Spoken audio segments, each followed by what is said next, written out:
తరించేలా ధరణి దివిని తలపించేలా రసతరంగిణి లీలా ఎదిని నృత్యరతుని చేయగలిగే వేళ భరత వేదముగా నిరత నాట్యముగా కదిలిన పదమిది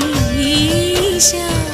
శివని వేదనగా అవని వేదనగా పలికెను పదము